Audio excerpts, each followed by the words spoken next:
저는 오늘과 이 똑같은 본문을 중심으로 지난해 10월 29일 이태원 참사 1주기에 맞춰 가인의 후회라고 하는 제목으로 설교한 적이 있습니다. 국회에서는 여당이 빠진 채 야당 단독으로 이태원 참사의 진상을 규명하자는 특별법이 통과되었습니다. 그러나 여당은 대통령에게 이 법을 거부해 달라고 건의했습니다. 아마 건의를 한다면 내일 모레 화요일 국무회의에서 처리가 될 것입니다. 물론 이렇게 절차를 밟는 것처럼 꾸미고 있지만 사실 거부하는 것은 여당보다는 대통령 생각이기 때문에 그런 것입니다. 사랑하는 가족과 자식을 잃은 수많은 국민이 그 원인을 찾고 제대로 수사해서 책임자를 처벌하고 다시는 그런 참사가 발생하는 일이 없도록 방법을 만들어 달라는 지극히 당연한 호소를 대통령이 외면하고 있습니다. 쓸데없는 짓 하며 철없이 돌아다니다 죽은 너희들 책임이지 뭔 진상규명이고 책임자 처벌이냐. 그저 돈 몇 푼 줄 테니 그것으로 잘 살면 되지 왜 그러는 거냐. 그러는 것입니다. 2주 전 서울 집중 집회에 참석에 행진하며 그 참사 현장을 지나게 되었습니다. 아무리 봐도 그 폭은 3, 4m밖에 되지 않습니다. 그 도로 입구에는 이렇게 포도블록에 새겨져 있습니다. 제가 보기에는 희생자 159명이 함께 서 있기도 좁은 곳입니다. 그 좁은 곳에 사람이 모여서 무슨 행사를 한 것도 아니고 그저 올라가고 내려가며 지나가는 길이었습니다. 그런데 가는 사람과 오는 사람이 엉키고 결국에는 압사당하는 참사가 발생한 것입니다. 최소한 경찰 4명만 골목 양 끝에 배치해서 질서를 잡아 주었다면 아무 일도 안 일어났을 것입니다. 그런데 왜 경찰이 그때 그 자리에 없었느냐고 국민과 가족들이 묻고 있는 것입니다. 그것을 알려달라는데 대통령과 국가가 거부하겠다는 것이 대체 무슨 말이랍니까? 제발 법을 만들어 달라며 얼어붙은 아스팔트 바닥을 기며 뜨거운 눈물로 얼음을 녹이던 그 호소에도 통과된 법을 제발 거부하지 말라며 유가족이 삭발하고 또 엎드리고 절하며 피 끓는 호소를 해도 대통령과 정부는 눈도 깜빡하지 않습니다. 눈이 쏟아지는 혹한의 추위에 15,900번의 큰 절을 합니다. 그래도 답은 없습니다. 오늘 본문에서 억울하게 죽은 아벨의 호소를 하나님은 들으셨습니다. 이태원 참사 희생자 유가족의 피 끓는 호소 역시 하나님은 들어주실 것입니다. 무도한 가인의 후손들이 자신의 범죄를 아무리 덮고 가리려고 해도 피 끓는 호소를 들으신 하나님께서 반드시 듣고 응답하실 것으로 저는 믿습니다. 대한민국이 광복을 맞은 이후 가인의 후예로부터 억울하게 죽어 집단 매장되어서 시신조차 찾지 못하는 숫자가 헤아릴 수 없이 많고 지금도 그 발굴 작업은 미미하나마 계속되고 있습니다. 그런데 이렇게 많은 수의 양민을 학살한 그 배경에는 기독교와 목사가 있었다는 놀라운 사실입니다. 민주정부에서는 국가적인 차원에서 시신 발굴 작업을 했으나 지금 이 윤석열 검사 독재 정부는 이런 일에는 관심도 없고 국가에서는 손을 놓고 민간인이 근근히 이 작업을 이어가고 있지만 국가에서 지원하는 예산은 1원도 없다고 합니다.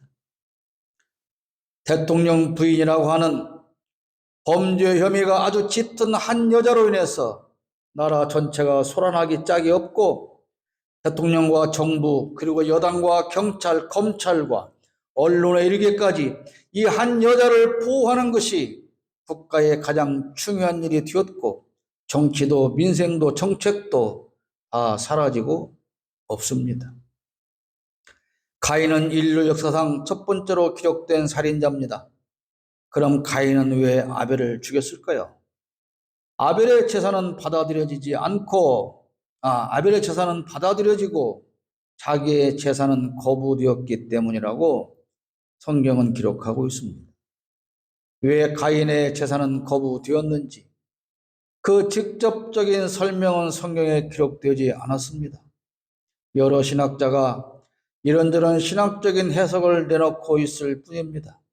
그러나 저는 오늘 이 설교를 통해서 제사에 관한 신학적인 설명을 하려는 것이 아닙니다. 다만 가인은 선을 행하지 않은 사람이었습니다. 물론 구체적으로 그 선한 일이 무엇인지의 기록도 없지만 가인의 제사가 거부된 것은 가인이 선하지 않았기 때문입니다. 하나님 보시기에 악한 사람의 제사는 거부된다는 사실입니다. 오늘 예배도 그렇습니다. 우리가 무엇을 가지고 하나님 앞에 와서 예배를 한다 해도 하나님 보시기에 악한 사람이라고 한다면 그 예배는 하나님과 상관이 없습니다. 가인의 제사가 거부된 것이 자신의 책임이었지만 가인은 잘못을 인정하거나 회개하지 않았습니다. 그리고 화를 냈습니다. 가인은 자신의 잘못을 인정하지 않는 사람입니다. 5절 말씀에 가인과 그의 재물은 받지 아니하신지라 가인이 몹시 분하여 안색이 변했다고 기록하고 있습니다. 이렇게 가인처럼 자신의 명백한 잘못에 관하여 절대로 인정하지 않고 사과하지 않는 사람이 있습니다. 본인만 그러는 것이 아니라 자기가 임명한 모든 사람은 다 그렇게 사과하지 못하게 하는 사람이 있는데 그 사람이 바로 대한민국 대통령 윤석열이라는 사람입니다. 이 사람이 대통령의 자리에 앉아서 실수하고 잘못하고 무지해서 국민에게 잘못하고 피해를 준 것이 한둘이 아닙니다. 그뿐만 아니라 정부의 잘못으로 수많은 국민의 목숨을 잃었습니다. 그러나 본인은 물론 그 어떤 책임자도 단 한 번이라도 국민 앞에서 진심으로 잘못을 인정하고 사과한 적이 없습니다. 오히려 하루가 멀게 들려오는 소리는 대통령이 경로했다라는 것입니다. 그렇게 하면 안 되는 여당 대표를 쫓아내고 그리고 다시 임명한 비대위원장이 대통령 부인을 보호하지 않고 거부할 것으로 보였는지 저녁에 비서들을 관저로 불러서 긴급 대책 회의를 하며 술 마시다가 너무도 화가 나서 마시던 술잔을 던졌다는 소리도 돌아다닙니다. 물론 제가 그곳에 가본 것도 아니고 증명할 수 없어서 그게 사실이라고 제가 말할 수는 없지만 대통령이 경로했다는 말은 심심치 않게 국민들이 듣고 있습니다. 가인의 제사가 거부된 것은 아벨과는 전혀 상관없는 일입니다. 그런데 가인은 아벨에 대하여 분을 품고 죽여버립니다. 우리 속담에 방귀 낀 놈이 승기를 낸다란 말이 있습니다. 방귀 뀌고 왜 승기를 낼까요? 여럿이 있는 데서 방귀 뀌는 소리가 들리면 안 되는데 그 방귀를 뀌고 그것이 들통나니까 무안해서 오히려 화를 낸다는 것이죠. 사람은 자기 잘못이 드러나면 사과하는 사람이 있고 오히려 화를 내는 사람이 있습니다. 이런 사람은 자기애가 강한 사람입니다. 스스로 완벽한 사람으로 생각합니다. 남들이 볼 때는 문제투성이인데 본인 스스로는 자신처럼 완벽한 사람이 없다고 생각하는 사람이지요. 타인으로부터 그래서 완벽한 사람으로 인정받아야 하는데 자기의 허물이 드러나면 무시당하는 게 두려워서 사과는 못하고 화를 내는 것입니다. 그리고 자기가 잘못한 원인을 다른 사람에게 전가합니다. 아주 비열한 사람입니다. 이런 사람은 지도자가 되면 안 됩니다. 이런 사람은 자기보다 우수한 사람을 인정하지 못합니다. 더 잘해서 실력으로 인정받으려 하지 않고 앞서가는 사람을 모함하거나 책임을 떠넘겨서 아예 제거해 버립니다. 그 어떤 잘못에 대해서도 누구로부터도 지적받는 것을 참지 못합니다. 가인이 이런 사람이고 이런 가인의 후예가 지금 대한민국 대통령의 자리에 앉아 있습니다. 그런 사람이 오직 국정도 국민도 아랑곳하지 않고 본인과 부인의 범죄의 사실을 덮으려는 데만 권력을 이용하고 있습니다. 이런 사람은 본인을 인정하지 않고 비판하는 모든 사람은 다 제거하려고 합니다. 본인 한 사람이 사과하면 될 일을 비판하는 수많은 사람을 다 제거하려고 합니다. 그러나 본인의 잘못을 인정하고 사과하지 않으면 제 아무리 많은 비판자를 제거하고 또 제거해도 또 비판하는 사람은 끊임없이 나타나게 될 것입니다. 자기를 위해서 헌신하고 충성했던 사람이라도 한 번만 비판하거나 조언하면 사정없이 제거해 버리고 있습니다. 소문에 의하면 대통령실의 비서나 여당의 중책들이 해임되는 이유가 어떤 경우든 김건희라고 하는 이름을 입에 담았기 때문이라고 합니다. 대체 저 사람이 왜 그렇게 갑자기 경질되었지? 이해가 안 되는데 그런 사람은 대부분이 다 김건희를 거론했기 때문이라고 합니다. 물론 소문입니다. 잠언 16장 32절에 노하기를 더디하는 자는 용사보다 낫고 자기의 마음을 다스리는 자는 성을 뺏는 자보다 낫다. 이렇게 기록하고 있습니다. 기독교인이 많이 주고받는 말이 회개라고 하는 단어입니다. 회개는 자신의 잘못과 범죄를 인정할 때만 가능한 일입니다. 그런데 많은 사람이 자신 탓에 피해당한 사람에게는 사과하거나 용서를 직접 구하지 않고 하나님께 회개했으니 되었다. 그렇게 말하는 사람이 있습니다. 그것은 잘못된 일입니다. 하나님께 회개하기 전에 먼저 내가 피해 입힌 그 사람에게 진심으로 사과하는 것이 순서입니다. 그리고 그 사람으로부터 용서를 받고 다음에 하나님 앞에 회개하고 용서받는 것이 순서입니다. 나로 인해 피해본 사람은 분노로 잠을 못 이루는데 하나님께 회개했다고 해서 용서하실까요? 그렇지 않습니다. 사람과 먼저 풀고 하나님과 푸는 것이 순서입니다. 마태복음 18장 18절에도 너희가 땅에서 매면 하늘에서도 매일 것이요 무엇이든지 땅에서 풀면 하늘에서도 풀리리라 그렇게 말씀하고 있지 않습니까? 가인은 비겁하게 책임을 전가하는 사람입니다. 가인의 범죄 사실을 다 아는 하나님이 가인에게 내 아우 아벨이 어디 있냐? 이렇게 묻습니다. 그러나 가인은 모른다고 합니다. 9절 말씀에 이르되 내가 알지 못합니다. 아니 내가 내 아우를 지키는 사람입니까? 하나님의 질문은 왜 아벨을 죽였느냐라는 것입니다. 가인의 모른다는 말은 자기 책임이 아니라는 것입니다. 자기가 한 일이 아니고 죽은 아벨이 죽을 짓을 했기 때문에 아벨은 죽었다. 그런 뜻이지요. 올해로 수학여행 가던 어린 학생을 포함한 304명이 진도 앞바다에서 희생된 세월호 참사 10주기를 맞습니다. 10년이 지났지만 그 원인은 아직도 밝혀지지 않고 말만 무성합니다. 진상을 규명해야 할 책임이 있는 대한민국 정부는 할 일을 하지 않았습니다. 그러면서 이제 좀 그만 우려먹으라고 합니다.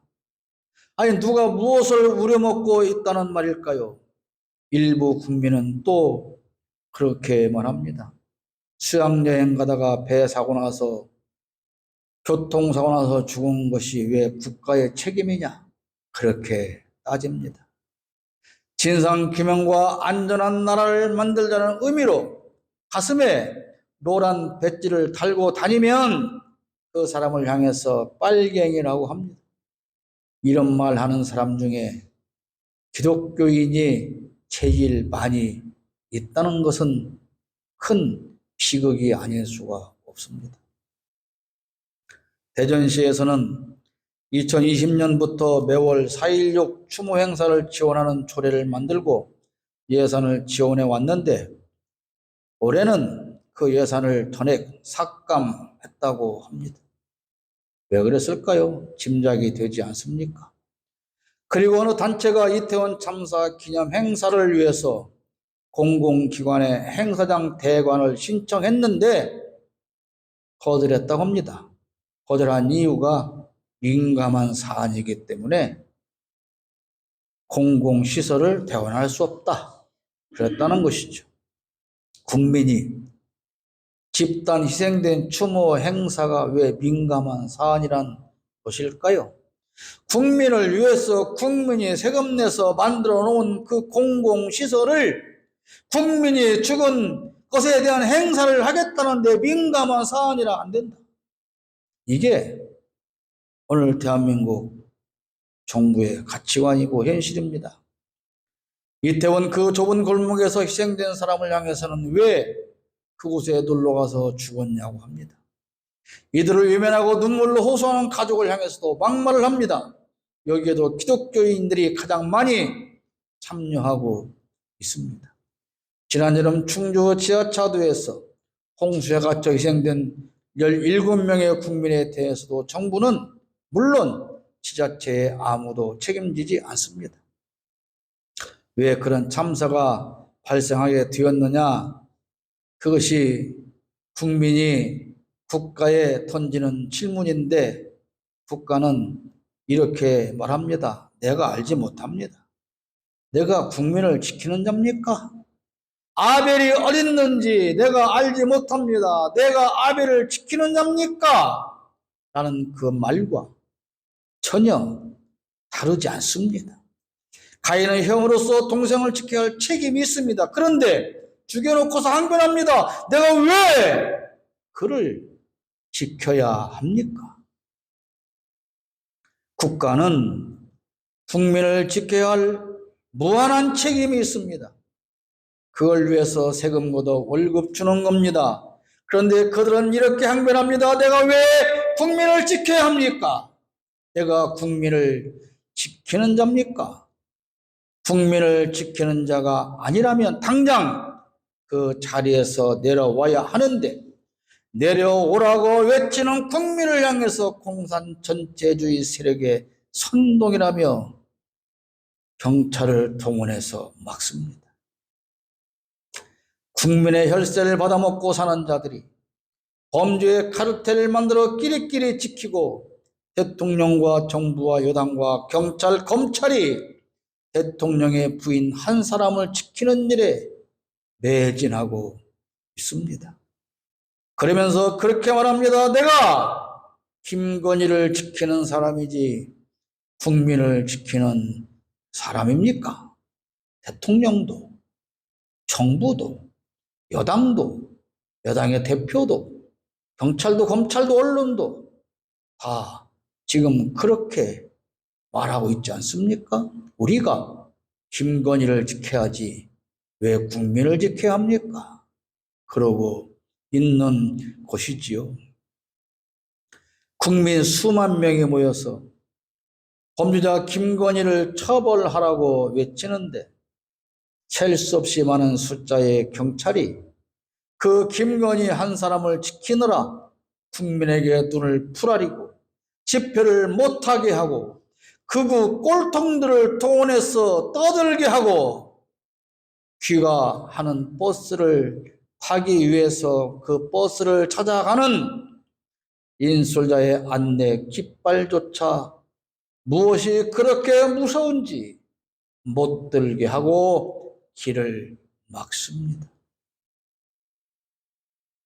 국민을 지켜야 할 그 누구도 절대로 국민을 지켜주지 않습니다. 그 대신에 오직 한 사람, 범죄자 김건희 그 한 사람을 지키기 위해서 국가 예산을 수없이 탕진하고 있습니다. 지난 월요일 밤에 우리 옆 동네 서천의 서천 특과시장에서 대형 화재가 발생했지 않습니까? 다음날 새벽까지 진행되었고 건물 내부의 300개 점포 중에서 227개의 점포와 시설이 전부 다 버렸습니다. 우리가 가끔 찾던 단골 가게, 그 가게도 사라지고 없습니다. 설 대목을 앞두고 상인들이 대량으로 준비한 모든 상품이 다 잿더미가 되었습니다. 그런데요, 300개 중에서 227개가 불타고 나머지 불타지 않은 상가에서는 장사를 할 수 있습니까? 그 난장판 되는 화재 현장에서 내각에 불 안 탔다고 장사를 하는 것은 불가능한 것 아닙니까? 재난당한 상인들이 대통령이 방문한다는 도지사의 설명에 아침 7시부터 불탄 상가의 2층 상인회 사무실에서 기다렸습니다. 그런데요, 그 상인들이 2층으로 가고 싶어서 간 것이 아니고 1층에 모여 있으니까 대통령이 오는데 경호해야 되니까 니들은 거추장스럽게 걸리적거리지 말고 2층에 가 있으면 대통령이 올라갈 거다. 그렇게 2층으로 몰아넣고 감금해버린 겁니다. 그러나 오후에 나타난 대통령은 자기를 들이받고 기어오르는 부하 여당 대표 한동훈에 항복하는 장면을 연출하려고 이 재난의 현장을 이용하는 패륜적인 범죄를 또 저지른 겁니다. 전날 밤까지 한동훈 때문에 화가 나서 술 처마시며 분노하고 술잔을 던지며 길길이 뛰던 이 대통령에게 이 화재의 재난 현장은 자신이 이용해 처먹기에 아주 훌륭한 무대가 된 것입니다. 고심하던 그에게 아마도 하늘이 준 기회라고 쾌재를 불렀을지도 모릅니다. 그런 그에게 재난당한 상인들의 울부짖음이 들려올 리 있겠습니까? 한동훈으로부터 큰 절 받는 모습 사진 찍고 이제 됐으니 대충 1층을 둘러본 뒤 2층에 모여서 대통령을 기다리던 상인들은 만나지도 않고 20분 만에 떠나버렸습니다. TV 화면에 나타났던 대통령이 서 있고 뒤에 많은 사람들이 서 있는 거 다 상인이라고 가짜 뉴스를 퍼뜨렸지만 네티즌들이 거기 모인 사람들의 정체를 전부 다 찾아냈습니다. 전직, 현직 CEO, 도의원, 정치인, 국힘 관계자, 그리고 상인은 딱 한 명, 상인의장 한 명. 그 사람도 2층에 갇혀 있다가 다른 상인들이 계단을 뛰어내려가는데 경호원한테 붙잡히고 짓밟히고 밀려 넘어진 그 통을 혼자 내려와서 대통령 앞에 서서 단 10초간 얼굴을 본 것이 답니다. 그런데 대통령실 대변인이 공식적으로 내놓은 대변인 발표가 뭐입니까? 150여 명의 상인이 대통령을 만나서 위로받고 감사하고 눈물 흘리며 박수를 보냈다.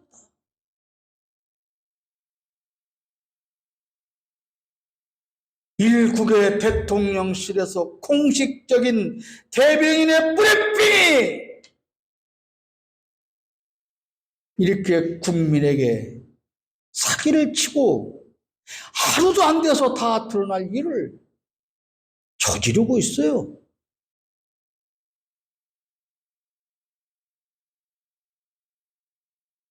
여당 비대위원장이라는 놈은 물론 대통령을 만나서 그걸 온 것이 목적이지만 30분 전에 왔으면 눈 퍼맞고 불쌍한 포즈로 기다리는 쇼를 하는 것이 아니라 30분 전에 왔으면 30분 전이라도 그 상인들을 만나봐야 되는 것 아닙니까?